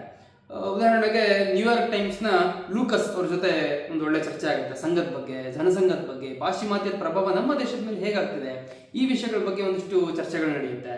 ಜೊತೆಗೆ ಆಗಿನ ಕಾಲದಲ್ಲಿ ಪ್ರಸಿದ್ಧಿ ಅಥವಾ ಪ್ರಖ್ಯಾತಿ ಹೊಂದಿದ ಒಂದಿಷ್ಟು ಪತ್ರಿಕೆಗಳ ಸಂಪಾದಕರು ಅವ್ರ ಜೊತೆ ಈ ಜಾತಿ ವ್ಯವಸ್ಥೆ ಬಗ್ಗೆ, ವರ್ಣ ವ್ಯವಸ್ಥೆ ಬಗ್ಗೆ ಚರ್ಚೆ ಆಗುತ್ತೆ. ಅದರಲ್ಲೂ ಒಬ್ಬ ಸಮಾಜವಾದಿ ಸಂಘಟನೆಯ ಒಬ್ಬ ಅಧ್ಯಕ್ಷನ ಜೊತೆ ಈ ಅಸ್ಪೃಶ್ಯರ ಶುದ್ಧೀಕರಣದ ಬಗ್ಗೆ ಅಥವಾ ಚಾತುರ್ವರ್ಣ ಬಗ್ಗೆ ಅದರ ಬಗ್ಗೆ ಒಂದಿಷ್ಟು ಬೆಳಕನ್ನ ಗುರುಜಿಯವರಲ್ಲಿ ಚೆಲ್ಲಿದ್ದಾರೆ. ಆ, ಕೊನೆಗೆ ಈ ಸೈಫುದ್ದೀನ್ ಜಿರಾನಿ ಅಂತ ಇರಾನ್ನ ಒಬ್ಬ ಪತ್ರಕರ್ತ, ಅವ್ರ ಜೊತೆ ಈ ಹಿಂದೂ ಮುಸ್ಲಿಂ ಸಮಸ್ಯೆ ಬಗ್ಗೆ, ಹಿಂದೂ ಮುಸ್ಲಿಂ ಇದು ಬಗೆಹರಿದ ಸಮಸ್ಯೆಯಾ ಅಥವಾ ಇದಕ್ಕೆ ಪರಿಹಾರ ಏನು ಅದು ತುಂಬ ಚೆನ್ನಾಗಿ ನಮಗೆ ಇಲ್ಲಿ ಸುಮಾರು ವಿಷಯಗಳು ನಮ್ಗೆ ಇಲ್ಲಿ ಗೊತ್ತಾಗುತ್ತೆ. ನಂತರ ಇತ್ತೀಚೆಗೆ ತುಂಬ ಹೆಚ್ಚಿನ ಸೌಂಡ್ ಮಾಡ್ತಿರೋ ಒಂದು ಶಬ್ದ ಸಮಾನ ನಾಗರಿಕ ಸಂಹಿತೆಯನ್ನು ನಾವು ಕೇಳಿದ್ದೀವಿ. ಈ ಸಮಾನ ನಾಗರಿಕ ಸಂಹಿತೆಯ ಬಗ್ಗೆ ಕೂಡ ಆಗಲೇ ಚರ್ಚೆಗೆ ಬಂದಿತ್ತು. ಗುರೂಜಿಯವರು ಅದಾಗಲೇ ಇದ್ರ ಬಗ್ಗೆ ಅಭಿಪ್ರಾಯವನ್ನು ಕೂಡ ಕೊಟ್ಟಿದ್ರು. ಅವರ ಅಭಿಪ್ರಾಯ ಏನಿತ್ತು ಅದನ್ನು ಓದ್ಬೇಕಾದ್ರೆ ಈ ಪುಸ್ತಕವನ್ನು ಓದ್ಬೇಕು ನಾವು, ಅವಾಗ ನಮ್ಗೆ ಗೊತ್ತಾಗುತ್ತೆ. ಅದಾದ್ಮೇಲೆ ಕ್ರೈಸ್ತರು ಅವ್ರು ಮಾಡ್ತಿರೋ ಮತಾಂತರ ಕನ್ವರ್ಷನ್ ಬಗ್ಗೆ, ಅಥವಾ ಮುಸಲ್ಮಾನರು ನಮ್ಮ ಹಿಂದೂಗಳ ಮೇಲೆ ಏನು ಭಾವನೆ ಇಟ್ಟಿದ್ದಾರೆ, ಈ ರೀತಿ ವಿಷಯಗಳ ಬಗ್ಗೆ ಎಲ್ಲ ತುಂಬ ಚೆನ್ನಾಗಿ ಇಲ್ಲಿ ಚರ್ಚೆ ಆಗುತ್ತೆ. ಮತ್ತೆ ತುಂಬ ಒಂದು ಸ್ಪಷ್ಟತೆ, ಒಂದು ಕ್ಲಾರಿಟಿ ನಮಗೆ ಈ ಒಂದು ಅಧ್ಯಾಯ ಓದಿದಾಗ ನಮಗೆ ಸಿಗತ್ತೆ ಅಂತ ಹೇಳ್ಬೋದು. ಇನ್ನು 3ನೇ ಅಧ್ಯಾಯ ದೃಷ್ಟಿಕೋನ. ಈ ದೃಷ್ಟಿಕೋನದಲ್ಲಿ ಏನಂದ್ರೆ ಸಂಘ ಕಾರ್ಯದ ಬಗ್ಗೆ ಅಥವಾ ಸಂಘದ ಸುಮಾರು ಕಾರ್ಯಕ್ರಮಗಳು ನಡೀತಾ ಇರುತ್ತೆ ಅದ್ರ ಬಗ್ಗೆ, ರಾಷ್ಟ್ರದ ಬಗ್ಗೆ ಅಥವಾ ರಾಷ್ಟ್ರಕ್ಕೆ ಸಂಘದ ಅವಶ್ಯಕತೆ ಏನಿದೆ ಇದ್ರ ಬಗ್ಗೆ, ಜೊತೆಗೆ ಗೋಹತ್ಯೆ ಬಗ್ಗೆ, ಗೋಹತ್ಯೆ ನಿಷೇಧ ಆಗಬೇಕು ಅನ್ನೋದ್ರ ಬಗ್ಗೆ, ಈ ರೀತಿ ಸುಮಾರು ವಿಷಯಗಳ ಬಗ್ಗೆ ಸಂಘದ ದೃಷ್ಟಿಕೋನ ಏನು ಅನ್ನೋದನ್ನ ತುಂಬಾ ಚೆನ್ನಾಗಿ ನಮ್ಗೆ ಇಲ್ಲಿ ಸ್ಪಷ್ಟವಾಗಿ ನಮ್ಗೆ ಇಲ್ಲಿ ಗೊತ್ತಾಗುತ್ತೆ. ಇನ್ನು 4ನೇ ಅಧ್ಯಾಯ ಸುಸಂವಾದ. ಆಗ್ಲೇ ಹೇಳಿದಾಗೆ ಸಂತರ ನಡುವೆ ನಡೆದ ಒಂದಿಷ್ಟು ಸಂವಾದ ಇಲ್ಲಿ ನಮಗೆ ಕಾಣಸಿಗುತ್ತೆ. ಇದರಲ್ಲಂತೂ ಶ್ರೀಮದ್ ಜಗದ್ಗುರು ಶಂಕರಾಚಾರ್ಯ ಕಂಚಿ ಕಾಮಗೋಟಿ ಶ್ರೀಗಳ ಜೊತೆ ಆದ ಒಂದು ಸಂವಾದ ಆಗಿರ್ಬೋದು, ಆಚಾರ್ಯ ವಿನೋಬಾ ಅವರ ಜೊತೆ ಆದ ಸಂವಾದ ಆಗಿರ್ಬೋದು. ಅದರಲ್ಲೂ ನನಗೆ ತುಂಬ ಇಷ್ಟ ಆಗಿದ್ದಲ್ಲಿ ಪೇಜಾವರ ಮಠಾಧೀಶರಾದ ಸ್ವಾಮಿ ವಿಶ್ವೇಶ್ವರ ತೀರ್ಥರ ಜೊತೆ ಒಳ್ಳೆ ಚರ್ಚೆ ಆಗುತ್ತೆ. ಅಲ್ಲಿ ತೀರ್ಥರು ಕೇಳ್ತಾರೆ, ಅಖಂಡ ಭಾರತವನ್ನು ನಾವು ನೋಡ್ತೀವ ನಿಜವಾಗ್ಲು, ನಿಮಗೆ ನೋಡೋಕೆ ಸಾಧ್ಯನಾ ಅಂತ ಪ್ರಶ್ನೆ ಕೇಳ್ತಾರೆ ಗುರುಗಳು. ಅದಕ್ಕೆ ಗುರುಜಿಯವರು ತುಂಬ ಚೆನ್ನಾಗಿ ಹೇಳ್ತಾರೆ. ನಾವು ಶ್ಲೋಕ ಹೇಳ್ತೀವಿ, ಗಂಗೆ ಚ ಯಮುನೆ ಚೈವ ಗೋದಾವರಿ ಸರಸ್ವತಿ ನರ್ಮದೇ ಸಿಂಧು ಕಾವೇರಿ ಜಲಸ್ಮಿನ್ ಸನ್ನಿಧಿ ಗುರು. ಇದರಲ್ಲಿ ಸಿಂಧು ಇವತ್ತು ಹೇಳ್ತೀವಿ ನಾವು, ಸಿಂಧುವಿನ ಬಿಟ್ಟಿಲ್ಲ. ಸಿಂಧು ಭಾರತದಲ್ಲಿ ಹರಿತಾ ಇಲ್ಲೇ ಇರ್ಬೋದು, ಆದರೆ ಸಿಂಧುವಿನ ಬಿಟ್ಟಿಲ್ಲ ತಾನೆ. ಹಾಗಿದ್ದಾಗ ಆ ಸ್ವಪ್ನವನ್ನ, ಅಂದ್ರೆ ಆ ಒಂದು ಕನಸೇನಿದೆ ಅಖಂಡ ಭಾರತ, ಅದನ್ನು ನಾವು ಸಾಕಾರಗೊಳಿಸ್ತೀವಿ, ನಾವು ಅದಕ್ಕೆ ಕಟಿಬದ್ಧರಾಗಿದ್ದೀವಿ ಅಂತ ಗುರುಜಿಯವರಿಗೆ ಉತ್ತರ ಕೊಡ್ತಾರೆ. ಅದಾದ್ಮೇಲೆ ಅವ್ರು ಕೇಳ್ತಾರೆ, ನನ್ನ ಪರ್ಯಾಯ ಈಗ ಈ ವರ್ಷಕ್ಕೆ ಮುಗಿಯುತ್ತೆ, ಆಮೇಲೆ ನಾನು ಪ್ರವಾಸ ಮಾಡಬೇಕು, ಇಡೀ ದೇಶಾದ್ಯಂತ ಧರ್ಮ ಪ್ರಚಾರ ಮಾಡಬೇಕು ಅಂತ ಅನ್ಕೊಂಡಿದ್ದೀನಿ, ನಾನು ಏನು ಮಾಡಬೇಕು ಅಂತ ಅವ್ರು ಕೇಳಿದಾಗ ಗುರೂಜಿಯವರು ಹೇಳ್ತಾರೆ, ನಿಮ್ಮ ಪೀಠದ ತತ್ವಜ್ಞಾನ ಜೊತೆಗೆ ಹಿಂದೂ ಧರ್ಮದ ಬಗ್ಗೆ ಕೂಡ ಪ್ರಚಾರ ಮಾಡಿ. ನೀವು ನಮ್ಮ ಧರ್ಮದ ಒಂದಿಷ್ಟು ಸಾಮಾನ್ಯ ನಿಯಮಗಳ ಬಗ್ಗೆ, ಸಿದ್ಧಾಂತಗಳ ಬಗ್ಗೆ ತಿಳಿಸ್ಬೇಕು ನೀವು ಅಂತ ಗುರೂಜಿಯವರು ಇಲ್ಲಿ ಹೇಳ್ತಾರೆ. ಈ ರೀತಿ ಅಂತ ದೊಡ್ಡ ದೊಡ್ಡ ಶ್ರೀಗಳ ಜೊತೆ ಕೂಡ ಗುರೂಜಿಯವರ ಒಡನಾಟ ತುಂಬಾ ಚೆನ್ನಾಗಿರುತ್ತೆ. ಆ ಒಂದಿಷ್ಟು ಸಂತರ ನಡುವೆ ನಡೆದ ಒಂದಿಷ್ಟು ಒಳ್ಳೆ ಸಂವಾದವನ್ನ ನಮಗೆ ಈ ಒಂದು ಅಧ್ಯಾಯದಲ್ಲಿ ಕೊಟ್ಟಿದ್ದಾರೆ. ಇನ್ನು ಈ ಪುಸ್ತಕದ ಕೊನೆಯ ಅಧ್ಯಾಯ ಸಂವಾದ. ಆಗಲೇ ಹೇಳಿದ ಹಾಗೆ ಗುರೂಜಿ ಈ ಭಾರತಾದ್ಯಂತ ಪ್ರವಾಸದಲ್ಲಿದ್ದಾಗ ಅಲ್ಲಿ ನಡೆದ ಒಂದಿಷ್ಟು ಸಂವಾದಗಳ ಬಗ್ಗೆ ಅಥವಾ ಕೇಳಿಸ್ಕೊಂಡ ಅಲ್ಲಿನ ಕಾರ್ಯಕರ್ತರು ಅದನ್ನು ಟಿಪ್ಪಣಿ ಮಾಡಿ ಒಂದು ಕಳಿಸ್ಕೊಟ್ಟಿದ್ದ ಸಂಗ್ರಹ ಇಲ್ಲಿದೆ. ಒಂದು ರೀತಿ ಕಥೆಗಳ ರೂಪದಲ್ಲಿದೆ. ಇಲ್ಲಿ ಒಂದು 80 ಕಥೆಗಳಲ್ಲಿ ಇದೆ. ಇದನ್ನು ಓದಿದಾಗ ನಮಗೆ ತುಂಬ ಖುಷಿ ಕೊಡುತ್ತೆ. ಜೊತೆಗೆ ಅದೆಷ್ಟೋ ಹೊಸ ವಿಷಯಗಳು ನಮಗೆ ಇಲ್ಲಿ ಸಿಗ್ತಾ ಹೋಗುತ್ತೆ. ಅದರಲ್ಲೂ ಗುರೂಜಿಯವರ ಸೆನ್ಸ್ ಆಫ್ ಹ್ಯೂಮರ್ನ ಪರಿಚಯ ತುಂಬ ಚೆನ್ನಾಗಿ ಆಗುತ್ತೆ. ಒಂದ್ಸಲ ಅಂತೂ ಕೋಲ್ಕತ್ತಾದ ಪ್ರತಿಷ್ಠಿತ ವ್ಯಕ್ತಿಗಳ ನಡುವೆ ಒಂದು ಚಹಾಕೂಟ ಏರ್ಪಾಟಾಗಿರುತ್ತೆ. ಗುರೂಜಿಯವರು ಕೂಡ ಅಲ್ಲಿರ್ತಾರೆ. ಹೀಗಿದ್ದಾಗ ಒಬ್ಬರು ಸೀನಿಯರ್ ಡಾಕ್ಟರ್ ಒಂದು ಪ್ರಶ್ನೆಯನ್ನು ಕೇಳ್ತಾರೆ, ಗುರೂಜಿಯವರೇ, ನಿಮ್ಮ ಧ್ಯೇಯವನ್ನು ನಾನು ಒಪ್ತೀನಿ, ತುಂಬ ಒಳ್ಳೆಯ ಧ್ಯೇಯವನ್ನು ಇಟ್ಕೊಂಡಿದ್ದೀರಿ, ನೀವು ಭಾರತವನ್ನು ಪರಮವೈಭವ ಸ್ಥಿತಿ ತೊಗೊಳಬೇಕು ಅಂತೆಲ್ಲ ಹೇಳ್ತೀರಾ. ಆದರೆ ಶಾಖೆಯಲ್ಲಿ ನೀವು ದಕ್ಷಾರಾಮ ಅಂತೀರಾ, ದಂಡವನ್ನು ಹೇಳ್ಕೊಡ್ತೀರಾ, ಕಬಡ್ಡಿ ಹೇಳ್ತೀರಾ. ಈ ಸಣ್ಣ ಸಣ್ಣ ಸಂಗತಿಗಳಿಂದ ಅಂಥ ದೊಡ್ಡ ಧ್ಯೇಯ ಸಾಧನೆ ಆಗ್ಲಿಕ್ಕೆ ಸಾಧ್ಯನಾ ಅಂತ ಕೇಳ್ತಾರೆ. ಹೀಗಿದ್ದಾಗ ಗುರೂಜಿ ಕೇಳ್ತಾರೆ, ನಿಮ್ಮ ಪ್ರಶ್ನೆಗೆ ಉತ್ತರ ಹೇಳ್ತೀನಿ ನಾನು. ನಿಮ್ಮ ಅಲೋಪತಿಯಲ್ಲಿ ಮಾಸ್ಟರ್ ಡ್ರಗ್ ಯಾವುದು ಹೇಳಿ ನೋಡೋಣ ಅಂತ ಹೇಳಿದಾಗ ಪೆನ್ಸಿಲಿನ್ ಅಂತ ಹೇಳ್ತಾರೆ. ಪೆನ್ಸಿಲಿನ ತಯಾರಿಕೆ ಹೇಗೆ ಮಾಡ್ತೀರಾ ನೀವು ಅಂತ ಕೇಳಿದಾಗ ಅದು ವೇಸ್ಟೇಜಿಂದ ಅಥವಾ ಹಳಿಸಿದ ಅನ್ನದಿಂದ ಪೆನ್ಸಿಲಿನ್ ತಯಾರಿಕೆ ಆಗುತ್ತೆ, ಅದೇನು ಉಪಯೋಗ ಆಗಲ್ಲಲ್ವಾ ಅಂತ ಹೇಳ್ತಾರೆ. ಹೀಗಿದ್ದಾಗ ಗುರೂಜಿ ಹೇಳ್ತಾರೆ, ನೋಡಿ, ಹಳಿಸಿದ ಅನ್ನದಿಂದ ಪೆನ್ಸಿಲ್ನಂತಹ ದೊಡ್ಡ ಮಾಸ್ಟರ್ ಡ್ರಗ್ಗೆ ತಯಾರಾಗತ್ತೆ ಅಂತಂದರೆ ಯಾವ ವ್ಯಕ್ತಿ ಕೂಡ ನಿಷ್ಪ್ರಯೋಜಕನಲ್ಲ, ಹೊತ್ತಾನೆ, ಅಥವಾ ಯಾವ ಕೆಲಸ ಕೂಡ ಸಣ್ಣ ಕೆಲಸ ಅಲ್ಲ. ನಾವು ಸಂಘಟನಾ ಶಾಸ್ತ್ರದ ವಿಶೇಷಜ್ಞರು, ನಾವು ಮಾಡ್ತೀವಿ ಅಂತ ಗುರೂಜಿಯವರು ಹೇಳ್ತಾರೆ. ಅಂದರೆ ಈ ರೀತಿಯಾಗಿ ಅವರ ಭಾಷೆಯಲ್ಲೇ ಉತ್ತರವನ್ನು ಗುರೂಜಿಯವರು ಕೊಡ್ತಾರೆ. ಇನ್ನಂತೂ ಈ ಪ್ರಚಾರ ನಾವು ಕೇಳ್ತೀವಿ, ಸಂಘದವ್ರು ಪ್ರಚಾರನೆ ಮಾಡ್ಕೊಡಲ್ಲ, ಸಂಘ ಪ್ರಚಾರ ಮಾಡ್ಕೊಳ್ಳೋಕ್ಕೆ ಬರಲ್ಲ, ಈ ರೀತಿಯಲ್ಲಿ ಒಂದಿಷ್ಟು ಹೇಳ್ತಾ ಇರ್ತಾರೆ. ಅದಕ್ಕೆ ತುಂಬ ಚೆನ್ನಾಗಿದೆ. ಇಲ್ಲಿ 1972ರಲ್ಲಿ ಒಂದು ಪುಸ್ತಕ ಪ್ರಕಟಣೆ ಆಗುತ್ತೆ, ರಾಷ್ಟ್ರೀಯ ಸುರಕ್ಷಾಕ್ಕೆ ಮೋರ್ಚೆ ಪರ್ ಅಂತ. ಅದರಲ್ಲಿ ಆ ಪುಸ್ತಕವನ್ನು ಬಿಡುಗಡೆ ಮಾಡಿದ ಗುರೂಜಿಯವರೇ. ಆ ಪುಸ್ತಕ ಬಿಡುಗಡೆ ಹೋದಾಗ ಅದರಲ್ಲಿ ಆ ಪುಸ್ತಕದಲ್ಲಿ ಏನಿರುತ್ತೆ ಅಂತಂದ್ರೆ, ಈ ಭಾರತ ಮತ್ತೆ ಪಾಕ್ ಯುದ್ಧದ ಸಮಯದಲ್ಲಿ ಸಂಘದ ಕಾರ್ಯಕರ್ತರು ಒಂದಿಷ್ಟು ಸೇವಾ ಕಾರ್ಯಗಳನ್ನು ಮಾಡಿರ್ತಾರೆ, ಅದರ ಒಂದು ವರ್ಣನೆ ಆ ಪುಸ್ತಕದಲ್ಲಿ ಇರುತ್ತೆ. ಹೀಗಿದ್ದಾಗ ಪುಸ್ತಕ ಪ್ರಚಾರ ಆಗೋ ಸಮಯದಲ್ಲಿ ಒಬ್ರು ಹೇಳ್ತಾರಂತೆ, ಈ ಪುಸ್ತಕ ಪ್ರಕಟ ಆದ್ಮೇಲೆ ಮುಂದೆ ಚರಿತ್ರೆಯ ಭಾಗ ಆಗುತ್ತೆ, ನಮ್ಮ RSS ರಾಷ್ಟ್ರೀಯ ಸ್ವಯಂ ಸೇವಕ ಸಂಘ ಕೂಡ ಒಂದಿಷ್ಟು ಪ್ರಚಾರ ಸಿಗತ್ತೆ ಅಂತ ಯಾರೋ ಹೇಳ್ತಾರಂತೆ. ಹೇಳಿದ ತಕ್ಷಣ ಗುರೂಜಿಯವರು ಹೇಳ್ತಾರೆ, ಚೆನ್ನಾಗಿದೆ ನೋಡಿ, ಅವ್ರು ನಗ್ತಾ ಹೇಳ್ತಾರೆ, ಮಗ ತಾಯಿಯ ಸೇವೆ ಮಾಡಿದೆ ಎಂದು ಹೇಳಿಕೊಳ್ಳುವುದು ಸರಿಯೇ? ಯಾವ್ದಾದ್ರು ಮಗ ತಾಯಿ ಸೇವೆ ಮಾಡಿದೆ ಅಂತ ಪ್ರಚಾರ ಮಾಡ್ಕೊಳ್ತಾನ? ಅದೊಂದು ಕರ್ತವ್ಯ. ಸ್ವಯಂ ಸೇವಕರು ಭಾರತ ಮಾತೆಯ ಸೇವೆ ಮಾಡಿದ್ದು ಅವರ ಕರ್ತವ್ಯ, ಅದರ ಪ್ರಚಾರ ಯಾಕೆ ಬೇಕು ಅಂತ ಗುರೂಜಿಯರು ಕೇಳ್ತಾರಂತೆ. ಅಂದ್ರೆ ಸಂಘ ಎಷ್ಟೋ ಸಲ ಹೇಳೋದು ಸುಲಭ, ಸಂಘ ಪ್ರಚಾರಕ್ಕೆ ಬರಲ್ಲ ಅಂತ. ಆದ್ರೆ ಸಂಘ ಯಾಕೆ ಪ್ರಚಾರಕ್ಕೆ ಬರಲ್ಲ ಅನ್ನೋಕ್ಕೆ ಉತ್ತರ ಇದು ತುಂಬಾ ಚೆನ್ನಾಗಿದೆ. ಈ ರೀತಿಯ ಸುಮಾರು ಒಂದಿಷ್ಟು ಪ್ರಶ್ನೆಗಳು ಅಥವಾ ಒಂದಿಷ್ಟು ಸನ್ನಿವೇಶಗಳು ನಮಗೆ ಕಾಣ ಸಿಗತ್ತೆ. ಇನ್ನೊಂದು ನನಗೂ ಕೂಡ ಗೊತ್ತಿರಲಿಲ್ಲ, ಹೊಸ ವಿಷಯ. ಒಂದು ಹಾಡಿದೆ ಹಿಂದಿಲಿ, ಹಮ ಕರೆ ರಾಷ್ಟ್ರ ಆರಾಧನ, ತುಂಬಾ ಚೆನ್ನಾಗಿದೆ ಹಾಡು. ಆ ಹಾಡು ಒಬ್ಬ ಸ್ವಯಂ ಸೇವಕನೇ ಬರೆದಿದ್ದು. ಆ ಸ್ವಯಂ ಸೇವಕ ಆ ಹಾಡನ್ನ ಬರ್ಕೊಂಡು ಒಂದು ಗುರೂಜಿಗೆ ತೋರಿಸ್ತಾರಂತೆ. ತೋರಿಸಿದಾಗ ಅದರಲ್ಲಿ ತುಮಕರೆ ರಾಷ್ಟ್ರ ಆರಾಧನ ಅಂತ ಇರುತ್ತೆ. ಗುರೂಜಿರು ಹೇಳ್ತಾರೆ, ಯಾವತ್ತೂ ಕೂಡ ಸಂಘದಲ್ಲಿ ನೀವು ಮಾಡಿ ಅಂತ ಹೇಳೋದಿಲ್ಲ, ನಾವು ಮಾಡಿ ಅಂತ ಹೇಳೋದು. ಅದಕ್ಕೆ ಆ ತುಮ ಬದಲು ಹಮ ಅಂತ ಮಾಡೋಣ ಅಂತ ಗುರೂಜಿರು ಹೇಳ್ತಾರೆ. ಅದಕ್ಕೆ ಅದು ಹಮಕರೆ ರಾಷ್ಟ್ರ ಆರಾಧನ ಆಗುತ್ತೆ. ಈ ರೀತಿಯಾದ ಹೊಸ ಹೊಸ ಹಲವಾರು ವಿಷಯಗಳು ನಮಗೆ ಈ ಒಂದು ಅಧ್ಯಾಯದಲ್ಲಿ ನಮಗೆ ಕಾಣಸಿಗುತ್ತೆ. ಕೊನೆಯಲ್ಲಂತೂ ಗುರೂಜಿಯವರ ಕೊನೆಯ ಪುಟದಲ್ಲಿ ಗುರೂಜಿಯವರ ಒಂದು ಅಮೃತವಚನವನ್ನ ಇಲ್ಲಿ ಹಾಕಿದ್ದಾರೆ. ತುಂಬಾ ಚೆನ್ನಾಗಿದೆ, ಒಂದ್ಸಲ ಓದಿ ನೋಡಿ. ಕೇವಲ ಚಾರಿತ್ರ್ಯದ ಆಗ್ರಹ ಮಾಡುವುದರಿಂದ ಚಾರಿತ್ರ್ಯ ನಿರ್ಮಾಣ ಆಗುವುದಿಲ್ಲ, ಅದಕ್ಕೆ ದೃಢ ಆಧಾರ ಬೇಕು. ಭಾರತದಲ್ಲಿ ಪ್ರಾಚೀನ ಕಾಲದಿಂದಲೂ ನಡೆದು ಬಂದಿರುವ ನಮ್ಮ ಸಂಸ್ಕಾರ ರೂಪ ಜೀವನವೇ ಆ ಆಧಾರವಾಗುತ್ತದೆ. ಅದೇ ನಾವು ಸಂಸ್ಕೃತಿ ಎನ್ನುತ್ತೇವೆ ಅಂತ ಇಲ್ಲಿ ಗುರೂಜಿ ಹೇಳ್ತಾರೆ. ಆ ಒಂದು ಅಮೃತವಚನವನ್ನು ಹಾಕಿ ಈ ಪುಸ್ತಕದ ಒಂದು ಮುಕ್ತಾಯಲ್ಲಿ ಮಾಡಿದ್ದಾರೆ. ಆಗಲೇ ಹೇಳಿದಾಗ ಇಡೀ ಪುಸ್ತಕ ಓದಿದಾಗ ನಮಗೆ ಖಂಡಿತ ಒಂದು ರೀತಿಯ ಸಮಾಧಾನ, ಒಂದು ರೀತಿಯ ಸ್ಪಷ್ಟತೆ, ಕ್ಲಾರಿಟಿ ಅಂತ ಹೇಳ್ತೀವಲ್ಲ ನಾವು, ನಮ್ಮ ಕೆಲಸ ಮಾಡೋದ್ರ ಬಗ್ಗೆ ನಮಗೆ ಕ್ಲಾರಿಟಿ ಇರಬೇಕು. ಸೊ ಆ ಕ್ಲಾರಿಟಿ ಜೊತೆಗೆ ಮಾರ್ಗದರ್ಶನ, ಎಲ್ಲ ವಿಷಯಗಳು ನಮಗೆ ಈ ಪುಸ್ತಕದಲ್ಲಿ ದೊರೆಯುತ್ತೆ ಅಂತ ಹೇಳಿದ್ರೆ ತಪ್ಪಾಗಲ್ಲ ಅಂತ ಭಾವಿಸ್ತೀನಿ. ಇದು ಶ್ರೀ ಗುರೂಜಿ ಸಮಗ್ರ ಸಂಪುಟ 9 ಸಂದರ್ಶನಗಳು ಪುಸ್ತಕದ ಸಂಕ್ಷಿಪ್ತ ಪರಿಚಯ. ನಾವೆಲ್ಲರೂ ಕೂಡ ಈ ಪುಸ್ತಕವನ್ನು ಓದಲೇಬೇಕು. ಅದರಿಂದ ಎಲ್ಲರೂ ಕೂಡ ಈ ಪುಸ್ತಕವನ್ನು ಓದೋಣ. ಸಂಘ ಕಾರ್ಯ ಮಾಡಲಿಕ್ಕೆ ಇನ್ನೂ ಹೆಚ್ಚು ಹೆಚ್ಚು ಪ್ರೇರಣೆಯನ್ನ ಈ ಪುಸ್ತಕದಿಂದ ಪಡೆಯೋಣ ಅಂತ ಹೇಳ್ತಾ, ಈ ಒಂದು ಪುಸ್ತಕದ ಪರಿಚಯವನ್ನು ಮಾಡಲಿಕ್ಕೆ ಅವಕಾಶ ಮಾಡಿಕೊಟ್ಟ ಸುಕೃತಿ ಕನ್ನಡ ಪುಸ್ತಕ ಪರಿಚಯ ತಂಡಕ್ಕೆ ಅನಂತ ಧನ್ಯವಾದಗಳನ್ನು ತಿಳಿಸ್ತಾ ಎಲ್ಲರಿಗೂ ನಮಸ್ಕಾರಗಳು. परं वैभवन्नेतुमेतत् स्वराष्ट्रं समर्था भवत्वाशिषा ते भृशम्. भारत माता की जय.